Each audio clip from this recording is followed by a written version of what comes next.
So the philosophy of Spark is I want to start my own company. So how difficult was it to start your own startup, if I may say? Young Entrepreneurs Program, which is Spark. And last but not the least, my favorite program, which is Patient Awareness of Research, called PACER.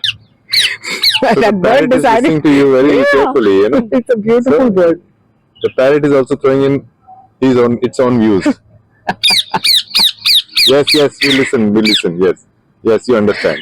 So I have with me Dr. Pooja Sharma here in Varanasi once again after 32 years. So Dr. Pooja, how has it been?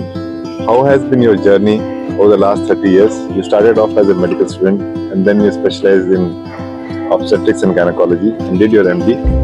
And now I think you have changed your field. So please tell us about the work you're doing right now. Thank you, Dr. Aditya. So the journey at Kashi has been really an interesting one. So starting off as medical school in Kashi as a 4G kid, coming to the city of chaos and beauty, spirituality, life and death, and the philosophy of what is. And learning medicine here was a really interesting and an eye-opening experience. After practicing training for obstetrics and gynae, actually moving towards research, which was my second, inspiration, came from Dr. Bhan. Dr. Bhan was at AIIMS New Delhi and he was working on a project. And I was thinking I'll probably do a year of senior research position before I go into full-fledged gynecology practice. And walking into his office totally changed the story. I'll just interrupt you here because many people ask me that your wife was a gynecologist, and I remember when we moved to Delhi, you already had so many patients and you had already started doing so many cesarean sections, and suddenly one fine day she comes back home and she says that I think I'll do something else. So I want you to share what made you change your plan or change the line, and what sort of inspired you at that point in time. So, when you say cesarean sections, that's exactly what Dr. Bhan said. He said, that Pooja, in your life as a gynecologist, you can do 30,000 cesarean sections, 40,000 cesarean sections. How many will you be able to impact? How many people will you be able to impact? And interestingly, if you see our last podcast, in which Dr. Sushila, my very close friend, said that a physician in his life can really make a difference to or save lives of maybe 15 or 20 people. But interestingly, a researcher or a public health physician can save so many more. So that's what he told me, and that's what inspired me to at least attempt to do research. At that time, research was not such a big word. I remember good clinical practice was just coming in, ICMR was just creating its ethical guidelines. So it was the beginning of beginning in India. And that's when I started my research. So the other important thing is that when we were studying, and research was not the focus of our work in terms of what we were doing clinically. But now things have dramatically changed. And since you've done so much work in clinical research and so many other aspects which embody clinical research, so tell me something about a program you have started. What is this Spark about? So Spark is an interesting program and an inspiration by some young students.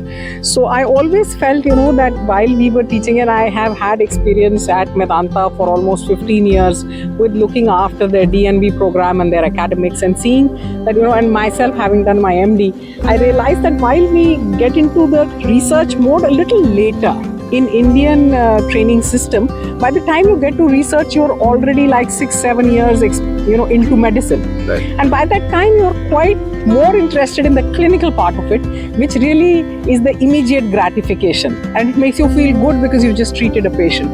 And research somehow goes into the backseat. And thesis just becomes ek aur kaam jo hame karna hai before like a project. Like a project. And it is no longer that exciting thing. So I was just talking to some kids in the park actually across my house, and the 11th, 12th graders were very, very enthusiastic about research and what I was doing. And one of them actually said that, can you make a program for youngsters? So this is again coming back to what Dr. Bahan said, that if you can simplify and demystify what you're saying, and if you can put it out in a simple manner, only then have you really understood the topic. So we took it as a challenge. Can we make research so simple that even relevant research can be done by a youngster in 11th and 12th grade? And young MBBS students, young pharmacy students, young biotechnology students be inspired to do. So the philosophy of Spark is to inspire children and to handhold them through the publication process. Because even if you do start a project, if you're not able to publish it, वो एक हिचक रह जाती है. And then later when you want to publish, it's very difficult. You feel कि it's a, rejection आता है, you feel uncomfortable with the rejection of a paper. Right? So, and when you're young, you don't feel all that. You feel, okay, it's okay. If it's rejected, let's go to another journal. And that becomes your routine. So you become more excited by research than make it into a chore or an activity that has to be completed. Right. So Spark started off with youngsters, and the response has been phenomenal.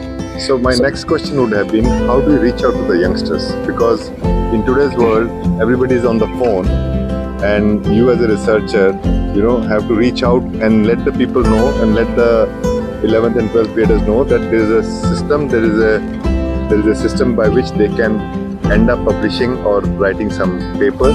So how do you reach out, and what are the ways and means you can sort of take them on board? So interestingly, reaching out to children has been our difficult task. So currently we are going by word of mouth. So our first batch recommended the second batch, and we've got some student counselors who are actually recommending students. But interestingly, I would like to reach out to parents. I would like to reach out to the young students. If you want to make a mark in research, and you want to make a mark in the healthcare space, whether it's health economics or you want to look at medicine, this is the time to start. Look at yourself and see if in the 11th, 12th grade, you can challenge yourself with a research project. And I think this is something that I would like to reach out to you and invite you to explore the Spark program. So the other question I have is, when you left Medanta after being there for almost 15 years and heading the research division there, Medanta Institute of Education and Research, how difficult was it to start your own startup, if I may say, have your own baby coming up and making it into something which is substantial and big? And what was the motivation behind it? Those are really interesting questions. So the motivation behind it was, having reached a position, as you said, at Medanta, the work was a regular thing. It was a regular activity. You were doing what you were doing, and the challenge was gone. And I felt that I had probably another 10 years in me to handle that challenge more. And so I took on this effort of creating a startup. So I've been a wannapreneur for a very long time. I've been wanting to step into entrepreneurship, but when you're in a routine of a job, and you're at a particular age and a particular stage in your life, it becomes very difficult to step out. Yeah, there's an inertia and a comfort, and there's a comfort right in your job, but probably it's just something that happens one fine day. So it clicked, and I said I want to start my own company, and thanks to the support of my family and friends that I was able to do this. And there were friends who handheld me through the journey. So I think, and the beauty of entrepreneurs is because all of us are in the same boat of not knowing where we are going. So the blind leading the blind, there's a lot of people who are ready to help you out. So it's an exciting times, and when you get up in the morning, there's something you really want to look forward to. Aaj hum kya karenge, right? So that excitement keeps me going. And I've seen two kinds of entrepreneurs. There's the young entrepreneurs who are starting in their first job itself is they put out a startup, and they're coming straight from college and they have a startup. They have a different way of doing things. They have more of the PACER or the run and the gash. Let's get the valuation going. But and there's this people like me who've done it after they've done their whole careers, and this is now more of a value creation than a valuation process. So it's an exciting time. So I remember, many of our friends were willing to put in money to the startup once you discuss it with them. So you are totally bootstrapped. You have put in your own funds. And how difficult is it to, get the things going? And what are the challenges? What is the most difficult aspect of starting such a startup? And what is the most difficult part of the whole process, which you now can, go back and see and tell us something about that? So I think the most difficult part is the first step of making up your mind. I think that is the most difficult. And I must really appreciate the BIRAC program that actually helped entrepreneurs like me, who they had this mentorship they did these workshops for us, and they the 2 or 3 tips that they gave, and because you're in a job, and so the way of thinking in a job is different from the way of thinking of an entrepreneur. So the tips that they gave us to get your paperwork in order, to get your finances in order, to get a legal team in order from day one. I think that was a real important flip of switch for me, and creating the structure of things. And yes, as you said, I maintained to be bootstrapped. That's a choice. As you said, many people have been wanting to invest in us, but I think we were still in a very pilot testing phase. Myself, I was testing the waters and trying to understand where things will go. Maybe now that we are in a space of 2 years plus and we've identified our programs and how things are going to go, maybe we'll look for funding now. But the government entrepreneurship ecosystem now is so good that they are ready to give you a lot of grants available. There's a government grants from the center, there's government grants from the state, and I'm sure this year we will be attempting to take a few of those. So what is the vision of APAR Health in terms of where do you see yourself or APAR, maybe 3 years down the line, 5 years down the line? What is it that you have in mind? How you want to take it forwards? So I think for APAR, I really visualize that it provides a correct environment for researchers to flourish.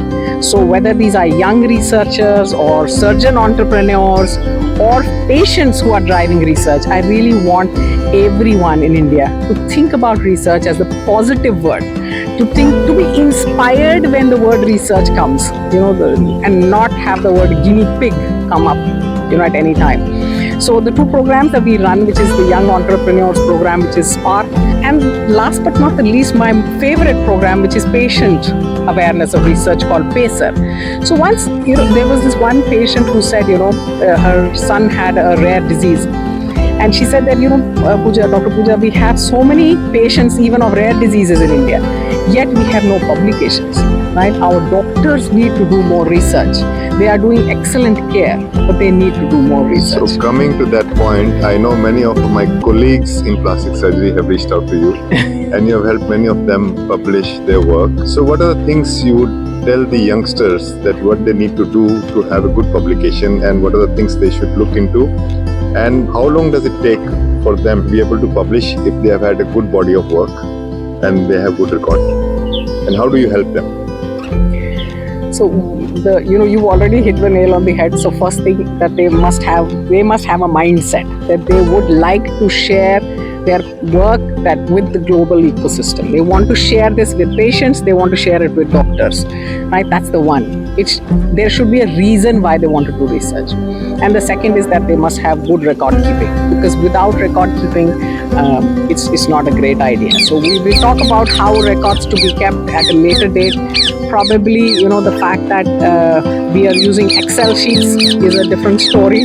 So they actually need to first make up their minds, create good data, and then what is the message they want to give out? It cannot just be that I have done 100 cases and this is my results. It doesn't interest anybody, because there are people who've done 200 of those 100 that you've done. Right. So what is the message? What is the gist of what you really learned in that 100 is what you need to tell out in your paper. So how do you sort of inspire them, or you let them come out with the questions and come out with the answers they're looking for and what they want to publish? So I have heard that you structure the things in a way that, it makes it easier for them to publish. And there are certain tweaks which you do, Dr. Pooja Sharma's special talent and the storytelling. Yeah, so the beauty of publication, which is different from research, is that it needs to tell a story. And the storytelling is what is the whole purpose of the exercise of doing it. And while we've worked with plastic surgeons, and we've worked with pain surgeons, and we've worked with gynecologists and IVF surgeons, and we've got varied, and we don't have that expertise. So it's not us, it's actually the surgeon who comes up with the solution. We just ask some questions. So when we ask the right questions, they find the right answers. That is so true. That's so true. So what is in the pipeline for APAR or for you as a researcher and person wanting to help take the research to a different level? So while last year we started off with 5 programs for different kinds of research support, and for this year we are culling it down to 2. So we're going to focus all our energies on Spark, which is the young, students support program. We're going to focus on PACER, which is our patient awareness program. We also continue to actually support creation of patient-led registries, clinician-led registries, real-world evidence data, outcomes research from clinicians. We are very excited to work with clinicians, surgeons who don't really have the infrastructure of a whole hospital or an institute behind them, but they're doing a good body of work. So any of those doctors who are interested, who have a good body of work but don't have the whole infrastructure of research teams, we are a plug-and-play unit ready to work. So we've just come back from visiting the Kashi Vishwanath temple, and what inspired you when you were there? Besides obviously the Tika and the Trishul, any inspiration you derived from the morning visit to the Kashi Vishwanath temple? So the first thing is, of course, when you reach Kashi Vishwanath, there is an energy, there is a positive vibe, there is a presence, divine presence that you can feel. And when you bow your head to that, we were actually lucky that when we were exiting towards the ghat and we saw a dead bodies procession, and Ram Naam Satya Hai was the voice that we heard. That actually brought the whole circle of life in Kashi to a completion. Here, celebration of life and celebration of death. That's so true. That is what Kashi, and we were lucky to see that, I witnessed that. So Dr. Pooja, I've heard that you have already got on board the robotic surgeons, the gynecologists, the plastic surgeons, the pain control, pain management teams reaching out to you. So what is the next step in terms of expanding your portfolio or your footprint across India and maybe internationally? So how do you propose to take it to the next level?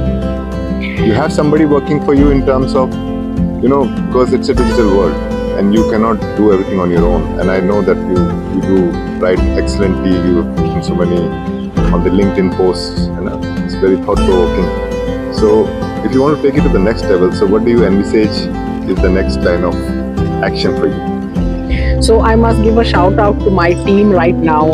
They are doing such excellent work.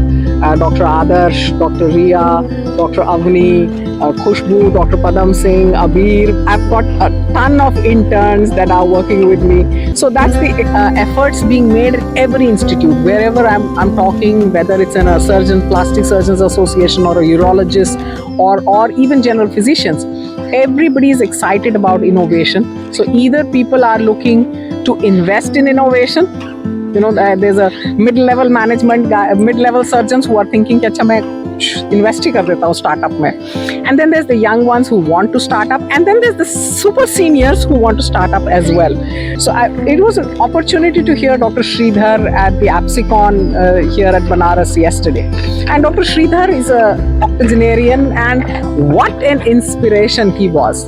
So he spoke about how he started his journey at a time when there was ether anesthesia, and now he's actually creating innovative, technologies with IIT Kanpur and IIT Chennai.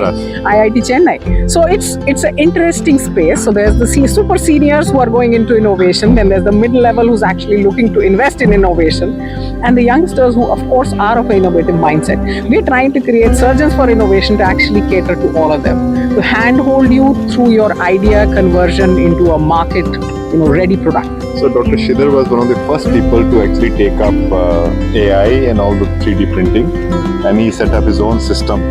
So considering he's a very experienced plastic surgeon, and people at that stage don't want to venture into something new, but he was the first one to jump on that bandwagon and take it to a different level. Yeah. Even yesterday his talk was all about AI, and he actually gave the Sare Gama Pa. I really liked that, and he mentioned that the Pa is very important, and Pa was patient's voice. So I thought that was a very well done conversation. I will definitely share that slide with all of you. So how can people connect with you, Dr. Pooja? So if you want to look at us, please do look us up at our website. In case you want to write to us, you can connect to me on my LinkedIn. You can, of course, connect to me on our website. There's an inquiry form. Please do fill that. In case you're interested, somebody from my team will definitely reach out to you. I really look forward to doing something really exciting this year. Please do join the effort. Thank you, Dr. Pooja. It was very interesting talking to you, and hope your venture and your Apar Health does very well and you scale greater heights. All the best to you and congratulations on this wonderful startup. Thank you, Dr. Aditya, for all your support in so many more ways than just this talk.